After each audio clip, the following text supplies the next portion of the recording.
Picture this. You're 47 years old, sitting at your kitchen table at 11 p.m., laptop open, staring at your 401k balance. You've been contributing for years. You did what you were told. You picked the safe fund. You never missed a paycheck deduction. And yet, the number on the screen doesn't match the number in your head. The one you thought you'd have by now. You start doing the math. Retirement is 15, maybe 20 years away. And for the first time, a cold thought creeps in. What if I never actually get to stop working? Here's the strange part. You're not undisciplined. You're not reckless. You did almost everything right. So why does it feel like you're losing a race you didn't even know you were running? I spent years trying to answer that question. I read the prospectuses. I sat through the seminars. I asked the questions nobody wants to ask out loud. And here's what I eventually figured out. I'm not a financial advisor. I don't manage anyone's money, and I definitely don't wear a suit while talking about money. I'm usually in a hoodie. For a long time, I thought retirement planning was something other people understood and I just hadn't caught up yet. I opened statements and felt like I was reading a language I was never taught. What changed things wasn't a magic stock tip. It was realizing that most of what keeps regular people behind isn't a lack of intelligence. It's a handful of quiet, structural facts that almost never get explained clearly. So today, I want to walk you through what I wish someone had shown me 20 years earlier. Let's talk about two people. We'll call them Dave and Mark. Same age, both 32 when we meet them. Same city, similar salary, both working steady middle-class jobs in Ohio. Dave started contributing to his 401k the year he got hired. Nothing dramatic, just 6% of his paycheck, matched by his employer. He barely noticed the money leaving his account. Mark meant to start too, but there was always a reason to wait. A car repair, a wedding. I'll start once I get that raise. Mark finally opened a retirement account at 45. On paper, 13 years doesn't sound like much. Emotionally, it feels like nothing. Mathematically, it's almost everything. Here's the metaphor I want you to hold on to for the rest of this video: an escalator versus a staircase. Dave is standing on an escalator. It's moving whether he pays attention to it or not. He doesn't have to sprint. He just has to stand there and let time do the lifting. Mark is on a staircase. Every single step forward is work he has to do himself, by hand, with no momentum helping him along. That's the entire difference between starting at 32 and starting at 45. It's not that Mark is less capable. It's that he's climbing without the machine underneath him. Nobody sits you down in school and explains a 401k, a Roth IRA, or how Social Security actually works. You're expected to just know. A traditional 401k lets you contribute before taxes, and you pay taxes later, in retirement. A Roth IRA works in reverse. You pay taxes now, and it grows completely tax-free after that. Social Security was never designed to be your entire retirement. It was designed to be one leg of a three-legged stool, alongside personal savings and pensions. Pensions have mostly disappeared. That leaves regular people holding a two-legged stool and wondering why it wobbles. This isn't your fault. The system quietly shifted the responsibility of retirement planning from employers onto individuals over the last few decades, and most people never got the memo. The moment it clicked for me wasn't a number. It was a sentence a mentor said: "Time in the market beats timing the market." Dave isn't wealthy because he's smart with stock picks. Dave is on track because compound growth had 13 extra years to work on his money before Mark's money even entered the race. That's the escalator. It doesn't care how you feel about it.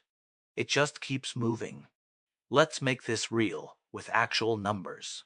Say both Dave and Mark eventually contribute $500 a month, and we assume a historically reasonable average annual return of 7% after inflation, which is in line with long-term U.S. stock market averages. Dave starts at 32, retires at 65.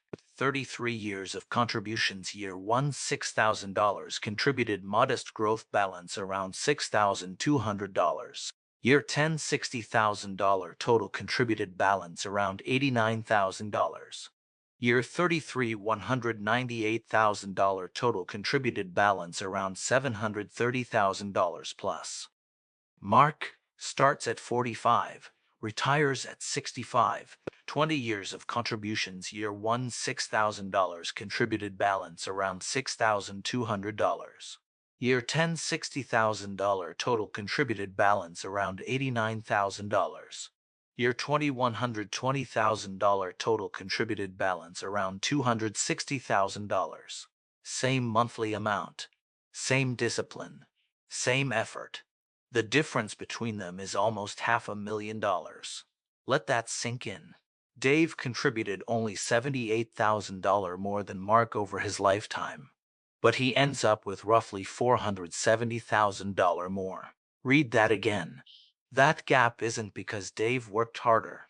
It's because Dave gave the escalator more time to move. According to Fidelity's ongoing retirement analysis, the single biggest predictor of retirement account balance isn't income, it's the number of years someone has been consistently contributing.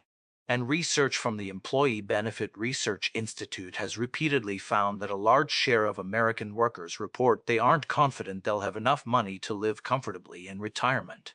Think about that for a moment. This isn't a fringe fear. It's the majority experience. Here's what nobody talks about. The financial industry has a quiet incentive to keep things confusing. Complicated products, actively managed funds with high fees, constant hot stock content.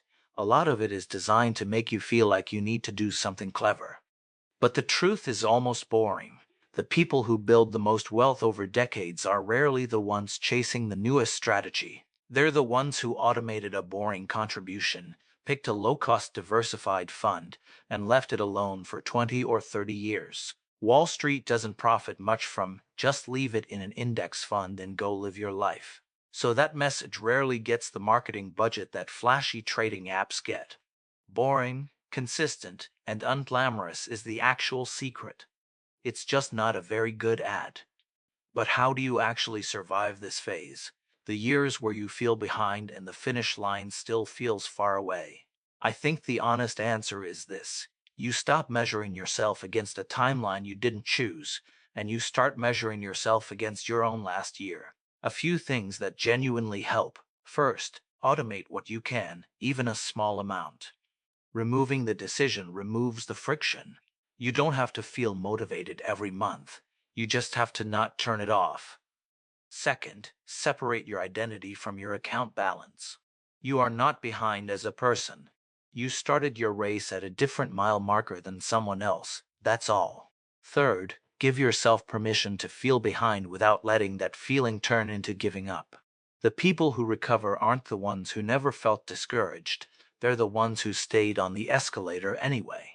If you're in your 30s or early 40s, your biggest advantage is time, not money. One action step: increase your contribution by even 1% this month. One mindset shift: you're not behind, you're early. Protect that head start. If you're in your 50s, you still have a real runway.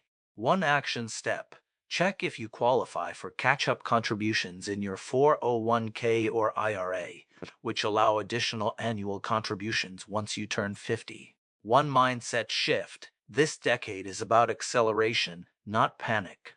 If you're in your 60s or a later starter, you likely have more options than you think, including working a few extra years, understanding how your Social Security claiming age affects your monthly benefit, and reviewing Medicare enrollment timing carefully. One action step: get a clear, honest picture of your actual numbers instead of avoiding them. One mindset shift: a later start is still a start. Mark still retired, just with a different shape to his life. The escalator doesn't care what age you step onto it. It only cares that you step on. Dave didn't win because he was smarter than Mark. He won because he stopped waiting for the right moment and let time quietly do the work most of us are too impatient to trust. Wherever you're standing right now, whether you're just getting on or you're catching up a few steps behind, the escalator is still moving. The only real mistake is standing at the bottom, watching it go, and never stepping on at all. If this helps you see your own numbers a little differently, you might like the next video, where I break down exactly how Roth IRA and 401k withdrawals are taxed in retirement, because that part trips almost everyone up too.